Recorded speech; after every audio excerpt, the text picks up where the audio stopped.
In the silent depths of antiquity, when the world was still young and magic lingered in the air like morning mist upon sacred rivers, there existed a plant so profound that it was whispered about only in the most hallowed of temples, the most secretive of rites.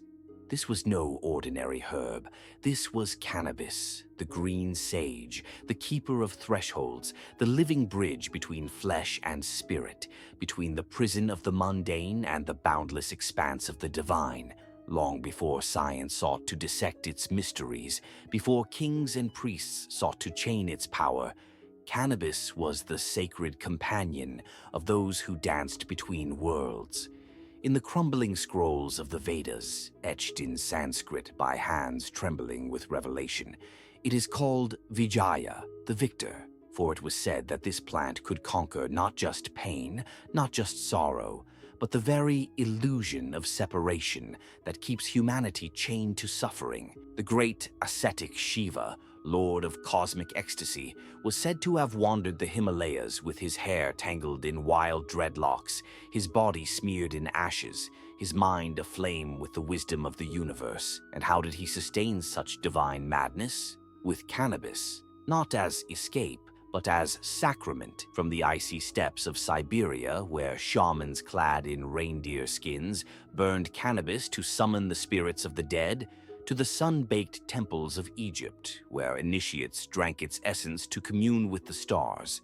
This plant was never just a plant. It was a doorway that, when opened with reverence, revealed the shimmering fabric of existence itself. Modern science now confirms what the ancients knew in their bones, that cannabis speaks the secret language of our nervous system, that its molecules are keys that fit perfectly into the hidden locks of our consciousness. But here is the truth that the laboratories cannot measure. When used with wisdom, cannabis does not merely alter the mind, it returns the mind to its natural state, the state before fear, before time, before the illusion of being separate from the cosmos. Yet, like all sacred things, cannabis has its dark side. The shamans warned, to use the plant without respect is to invite chaos into the temple of the soul. And so it is today. For every seeker who has glimpsed eternity in its smoke, there are 10 who have lost themselves in the fog, mistaking numbness for nirvana, habit for holiness.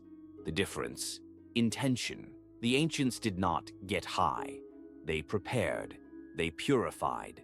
They approached the plant as one approaches a wild god, with awe, with purpose, with trembling hands and a heart laid bare. If you would walk this path, here is how the masters did it. The cleansing, bathe, fast, sit in silence until the chatter of the world fades. The invocation, hold the herb in your palm, speak to it. Green teacher, show me what I need to see. The sacrament, inhale not with greed, but with gratitude. Let each breath be a prayer. The descent, when the visions come, do not cling. Let them flow like water over stone. The return, ground yourself in earth, write, draw, kneel and kiss the soil. For the greatest truth cannabis reveals is this: enlightenment was never out there. It was always within you. The plant is merely the mirror. Many will misuse this knowledge. They will chase the dragon of transcendence, puffing furiously at the gates of heaven until their lungs burn and their wallets empty. Do not be among them. The goal was never to leave this world, but to see it truly, to behold the divine not just in the smoke, but in the smile of a stranger, in the rustle of leaves, in the beating of your own imperfect heart. If these words have stirred something in you, some half-remembered longing, some whisper from a past life when you too sat in circle with the plant priests, then the path is yours to walk. But walk it slowly, walk it with reverence, for the green sage does not suffer fools. It rewards only those who approach not as consumers, but as pilgrims.